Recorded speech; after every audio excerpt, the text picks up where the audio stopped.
Bienvenue sur notre chaîne. Ici, nous publions chaque semaine des livres utiles en vue de l'œuvre du ministère pour chaque croyant. Abonnez-vous à la chaîne et cliquez sur la cloche pour ne pas manquer les prochaines vidéos.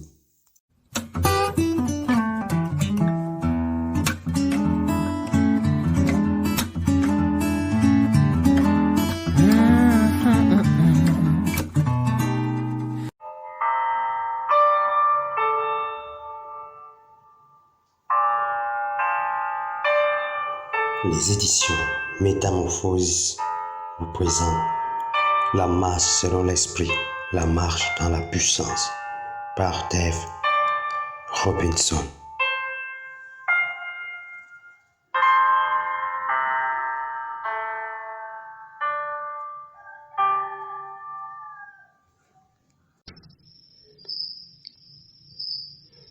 Chapitre 1. L'œuvre du Saint-Esprit.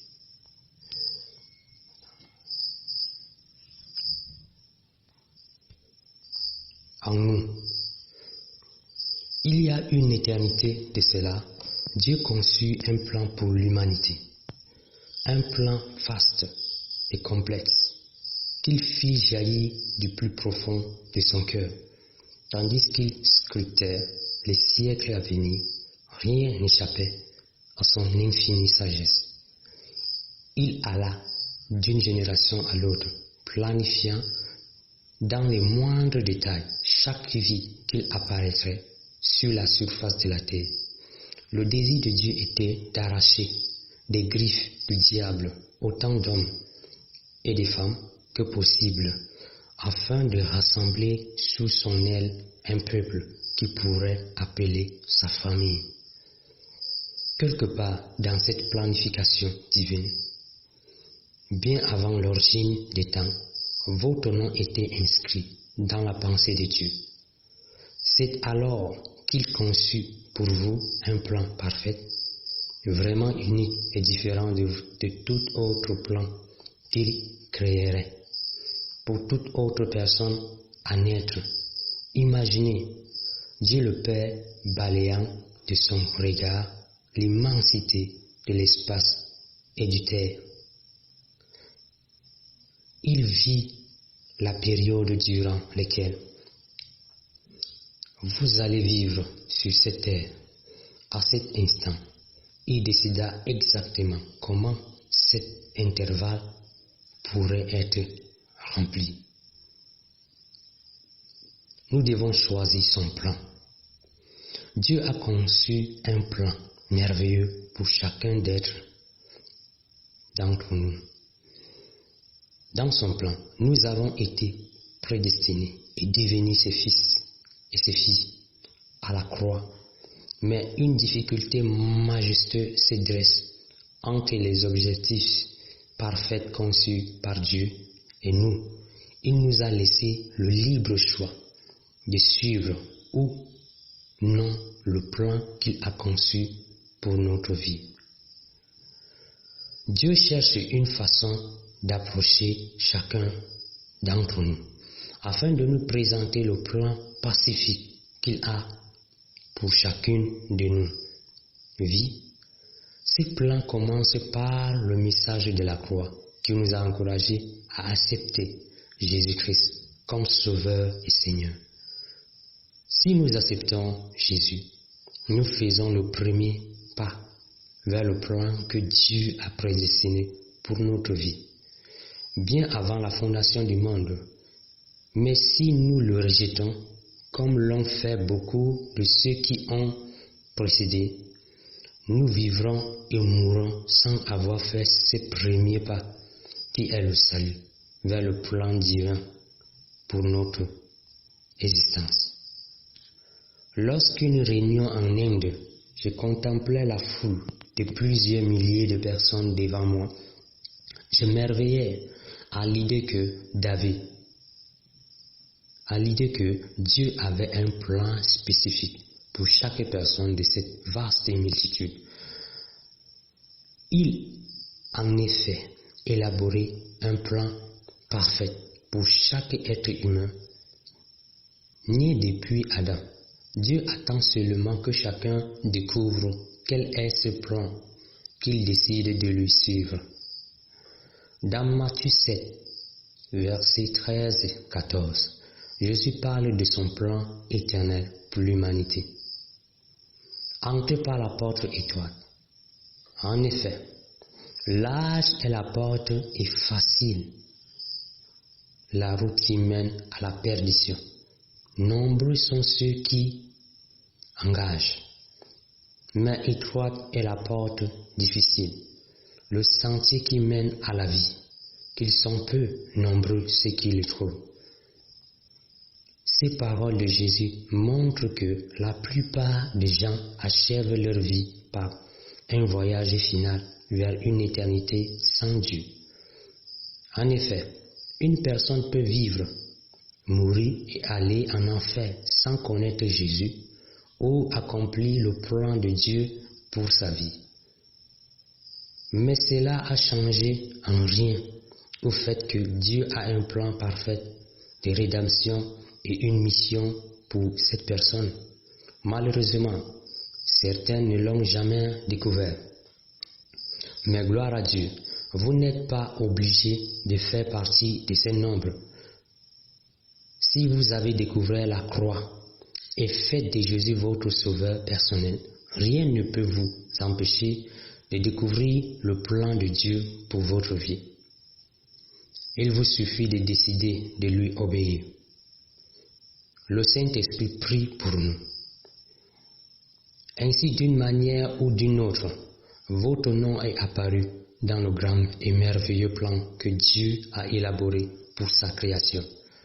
Un plan parfait qu'il a préparé pour votre vie, dans sa sagesse éternelle. Puis, le Saint-Esprit fit une chose merveilleuse, il s'intéressa à chaque détail de votre vie, tandis que le Père planifiait votre naissance, votre ministère, votre prospérité, chaque aspect de votre rédemption et de votre vie personnelle. Il faut noter à ce propos que la tâche de superviseur, le plan de Dieu pour votre vie incombe au Saint-Esprit. Nul autre que lui peut vous présenter aussi bien ce plan. Étant donné qu'il était presque quand Dieu le Père en a planifié les moindres détails. Et ce n'est pas du tout la troisième personne de la Trinité se tient face à face et absolument également en tout point aux deux autres personnes de la Trinité, à savoir l'Éternel Jéhovah, le Tout-Puissant, Logos, Jésus. Suite à votre génération en tant qu'enfant de Dieu, le Saint-Esprit a consenti à demeurer dans votre esprit et à se mettre à votre service. Et l'une des principales raisons de sa venue est de prier pour vous. Pourquoi Dieu a-t-il envoyé le Saint-Esprit vivre en vous? Pour vous transformer à l'image de son Fils. Pour y parvenir, le Saint-Esprit a apporté sa propre langue de prière. Ainsi, il peut prier pour tout ce qui vous concerne. Au moyen de ces langues de prière, le Saint-Esprit a une relation directe avec vous, indépendamment de toute autre personne, même indépendamment de votre propre intelligence. Quand le Saint-Esprit prie pour vous, il prend le plan qu'il a entendu, le Père élaboré et prononcé, et il en remplit votre esprit. Le langage qu'il utilise pour communiquer ses plans, votre esprit, est le langage surnaturel du parler en langue. Chaque fois que vous lui en donnez l'occasion, le Saint-Esprit utilisera ce langage pour prier pour votre vocation, pour l'accomplissement du plan de Dieu dans votre vie, pour vous édifier, pour vous remplir de sa crainte, de sa sainte puissance. Il se mettra à votre service autant que votre foi lui permettra d'être actif dans votre esprit. Il vous débarrassera de tout ce dont Jésus vous a déjà libéré de la croix et il vous conduira dans tout ce que Jésus a dit que vous étiez en lui.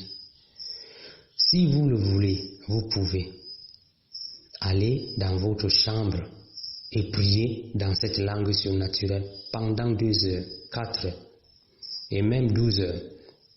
Dieu le Saint-Esprit créera alors chaque mot qui sort de votre bouche.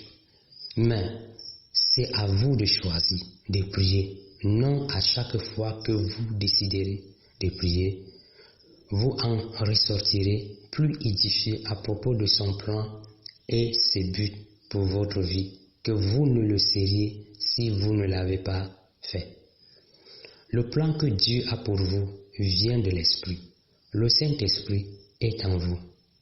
Le Saint-Esprit est équipé de la connaissance de tout ce qu'il a entendu concernant le plan de la rédemption que Dieu a établi pour vous bien avant la création de la terre.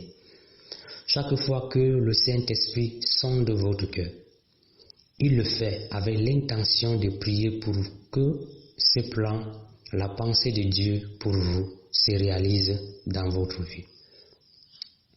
La loi surnaturelle, mise sur tutelle. Cela fait longtemps que j'ai été rempli du Saint-Esprit. Et j'aime merveilleusement encore de ce que la 3e personne de la Trinité ait choisi d'élire domicile en nous. Pensez qu'à notre seule invitation, il nous remplit, nous immerge en lui et qu'il suit avec attention le plan de Dieu pour notre vie. Cela représente plus de grâce que nous ne pouvons en espérer. Ce langage surnaturel qu'il apporte avec lui afin de nous aider à découvrir le plan parfait que Dieu a pour chacun d'entre nous est sans doute l'un des plus grands phénomènes qui soit.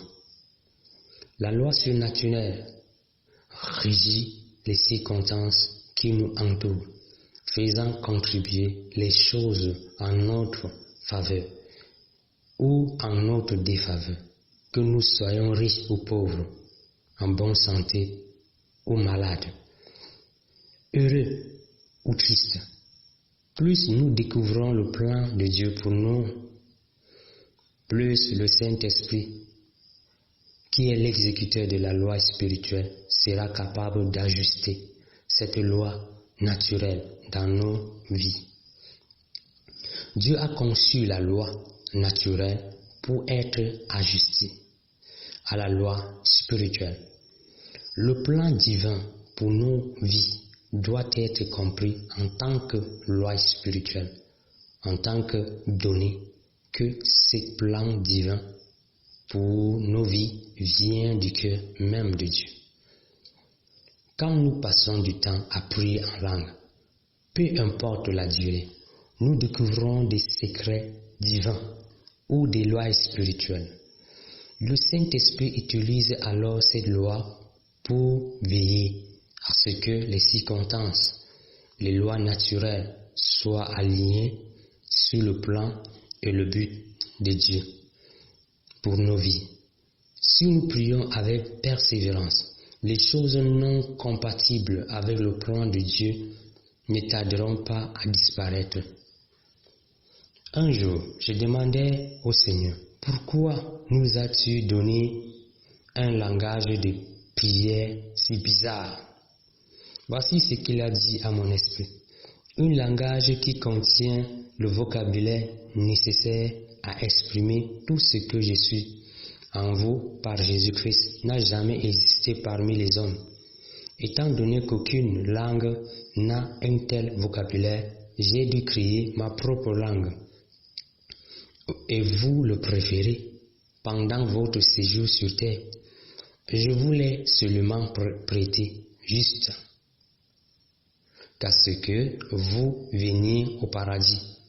Alors elle disparaîtra. En attendant, vous ne connaissez qu'en partie mon plan de rédemption pour toute l'éternité. Tant que je les connais dans ses moindres détails, quoique le diable trempe contre vous, ne vous en souciez pas. À cause de vos imperfections, je vous commence à intercéder pour vous en fonction de ce plan. Bien que vous ne le connaissez qu'en partie, je prierai pour la partie du plan dont vous avez besoin. Le grand échange notre plan contre celui que Dieu a pour nous. Quand nous prions en langue, un échange surnaturel a lieu. Regardez ce que Romains 8, 27 à 28 dit à ce sujet. Et Dieu, le Saint-Esprit, qui scrute le cœur, sait c'est vers quoi tend l'Esprit, car c'est en accord avec Dieu qu'il intercède pour ceux qui appartiennent à Dieu.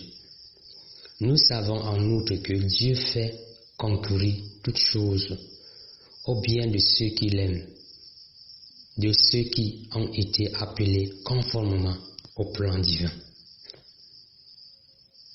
Que signifie qui scrute les cœurs? Cela signifie que le Saint-Esprit scrute continuellement votre cœur dans le but d'y enlever tout ce qui est contraire à la volonté de Dieu, votre Père. Lui qui est le planificateur.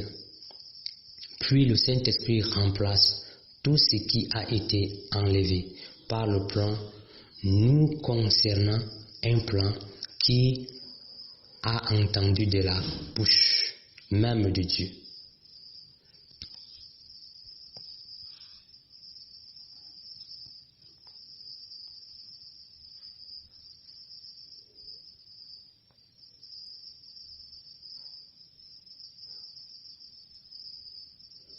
Par le moyen surnaturel de parler en langue pour l'édification personnelle, Dieu remplace nos propres plans et idées naturelles par son plan pour nos vies. Vous saurez alors sans l'ombre d'une doute que toute chose concourt à votre bien, tandis que vous vous soumettez à cet échange divin, puisque vous aimez Dieu et que vous êtes appelés selon son plan divin. Il nous aide à trouver notre vocation. Vous ne pouvez pas découvrir le plan divin que Dieu aimerait vous voir accompli simplement en lisant sa parole. Cependant, vous découvrez dans sa parole tout ce que vous devez savoir sur l'héritage auquel chaque croyant a droit. Vous pouvez y apprendre tout ce qui concerne le salut, la guérison, la prospérité, la droiture, le paradis, le sang de Jésus et les ministères. Mais vous ne pouvez pas découvrir uniquement dans la parole ce à quoi Dieu vous a appelé en tant que membre du corps de Christ. Il n'y a pas de livre de David Robinson que je puisse consulter pour recevoir des instructions personnelles. Je dois découvrir mon appel divin par révélation du Saint-Esprit à l'œuvre en moi. Personne ne connaît mieux notre appel que le Saint-Esprit qui était présent lorsque Dieu l'a initialement planifié. C'est pour cette raison qu'il a apporté avec lui son langage surnaturel quand il vient s'établir en nous. Étant donné que nous sommes trop ignorants pour savoir comment prier concernant notre appel, il a placé son immense réservoir de sagesse et de conseils dans notre esprit, dans l'espoir que ce réservoir soit ouvert par le parler en langue. 1 Corinthiens 14, 14 nous dit: quand nous prions en des langues inconnues, notre esprit est en prière, mais notre intelligence n'intervient pas. En d'autres termes, le Saint-Esprit crée cette langue surnaturelle au sein de notre être spirituel. Puis, un transfert de langue et d'autorité s'effectue de la personne du Saint-Esprit vers notre être humain. Ce transfert divin nous permet, en tant que membres du corps du Christ, ici-bas, de prier en langue avec autorité de Dieu. Sachant que les deux autres membres de la Trinité répondront à nos prières. Si ce transfert n'a pas lieu, c'est le Saint-Esprit qui prie, pas nous. Par contre, si le transfert s'effectue, c'est notre esprit humain qui prie, au fur et à mesure que le Saint-Esprit crée la prière.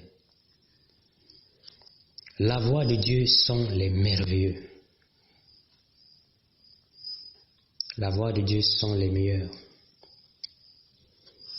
Nous pouvons savoir comment revendiquer notre héritage et déclarer avec assurance: la guérison m'appartient, la prospérité m'appartient. Mais comment pouvons-nous faire en sorte que la formidable puissance du Saint-Esprit qui réside en nous, cette puissance qui ressuscita Jésus d'entre les morts, soit active pour résoudre les problèmes que nous affrontons, afin que les bénédictions mentionnées plus haut se manifestent dans nos vies? Encore plus important, comment pouvons-nous découvrir ce à quoi Dieu nous a appelés? Croyons-nous avoir la sagesse nécessaire pour trouver une meilleure façon de répondre à ces questions? Quel c'est ce que Dieu nous a donné en demandant au Saint-Esprit de venir nous représenter? Voyez-vous, Dieu ne nous a pas confiés à la garde d'une multitude des anges placés à son service. Nous n'avons bien plus de valeur que cela à ses yeux. Non, il nous donna le meilleur et nous confia au Saint-Esprit, qui établit alors sa résidence en nous. Comment pourrions-nous faillir quand la troisième personne de la Trinité crée la prière et que les deux autres membres de la Trinité veillent à ce que cela se réalise? C'est ce que j'appelle un plan infaillible. La sagesse de Dieu contre les stratégies de Satan. Le jour où vous déciderez de vous enfermer dans votre chambre pour passer du temps de qualité en prière avec le Seigneur, vous passerez ici même sur terre, dans la salle de classe du ciel avec le Saint-Esprit pour enseigner. Vous avez besoin de suivre cette classe pour que votre appel divin se réalise. Rappelez-vous, Dieu nous dit dans Matthieu 10, verset 16, d'être prudents comme des serpents et innocents comme des colombes. Pourquoi Dieu dira-t-il quelque chose comme cela? Parce que Satan dispose d'un arsenal complet d'armes contre lesquelles on ne peut se défendre que par la sagesse de Dieu. Par exemple, supposez que Satan arrive dans la pièce où vous êtes avec ses cornes et sa queue. Vous dit: veux-tu bien m'excuser, gentil chrétien, pendant je viens enlever la parole de Dieu dans ton cœur? Vous le regarderez et lui direz: non, tu ne m'enlèveras pas la parole. Vous répondrez: pourquoi pas? Parce que tu es le diable. Qu'est-ce qui m'a trahi? Demanderait-il. Tes cornes et ta queue. C'est la façon de s'habiller traditionnellement du diable dans le folklore chrétien. Le diable dirait alors: je ne m'habillerai plus jamais comme cela. Je mettrai une peau de brebis. Je passerai inaperçu. Je pourrais t'inspirer la parole et tu ne sauras même pas ce qui s'est passé, parce que j'utilise la religion pour se séduire. J'utilise les circonstances. Je blâmerai l'économie, ton mari ou ta femme, d'une façon ou d'une autre. Je typerai la parole de toi et tu n'auras même pas qui l'a fait. Jésus nous a fait savoir que Satan vient seulement pour un seul motif. En 3 volets, tuer, voler et détruire. Jean 10. Autant que le sachez, le diable est un expert dans ces domaines. Il ne sait faire rien d'autre que ces 3 choses. Tuer, voler et détruire. On était ses spécialistes depuis que sa lumière s'est éteinte et qu'il est tombé du ciel. Isaïe 14, le verset 12. Si vous le sous-estimez et ne le pensez pas au sérieux, il peut vous détruire. Vous comprenez maintenant pourquoi nous devons être prudents comme des serpents et innocents comme des colombes. Pourtant, certains disent qu'ils n'ont pas besoin de l'aide du Saint-Esprit dans la prière. Ils méprisent son langage et refusant de lui permettre de prier pour eux. La pensée même de Dieu, heure après heure, contre qui pensait-il se battre? Une mauviette spirituelle, Satan n'est pas un ennemi à prendre à la légère. C'est un personnage intelligent qui ne vient que pour une raison, tuer, et il ne fait rien d'autre. Il ne sait rien d'autre. Et si vous ne démasquez pas sa stratégie, grâce à la sagesse que Dieu vous donne, il réussira à détruire tout ce qu'il y a de bon dans votre vie. Étant donné que c'est la vérité, comment se peut-être qu'un croyant puisse penser que c'est un sacrifice de passer 2 ou 3 heures à prier? J'ai fait un gros sacrifice la nuit dernière. J'ai laissé Dieu prier pour moi pendant 3 heures. Non, ce croyant n'a pas fait un grand sacrifice. Il a seulement savouré ces précieux privilèges que la prière dans l'esprit. Le Saint-Esprit a créé dans ce croyant un langage de prière qui lui donne directement accès à la pensée de Christ, à la sagesse infinie de Dieu, toute puissance en ce qui concerne sa propre vie. Le fonctionnement de ce processus surnaturel dépasse ma compréhension des choses, mais je peux vous garantir que j'avais utilisé ce qu'il m'a donné. Mon Père Céleste m'a fait la promesse suivante. Je vous la transmets. Si vous continuez fidèlement à mieux connaître Dieu par son esprit. Une part importante de cette démarche est la prière en langue.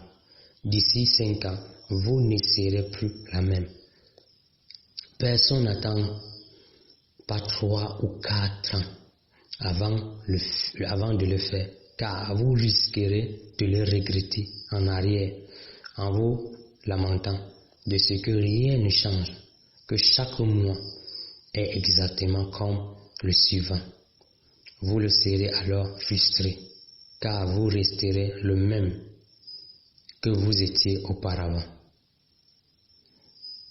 En revanche, si vous recherchez activement Dieu par l'Esprit, vous pourriez d'ici 5 ans regarder en arrière et constater que vous avez bénéficié d'une croissance spirituelle. Vous aurez changé pour le meilleur.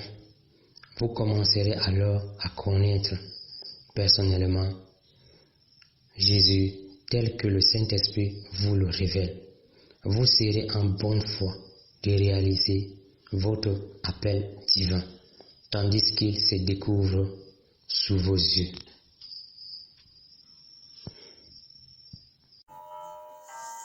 Encouragez l'équipe en vous abonnant afin de recevoir aussi des nouveaux livres très utiles et importants pour votre croissance spirituelle. Likez, partagez.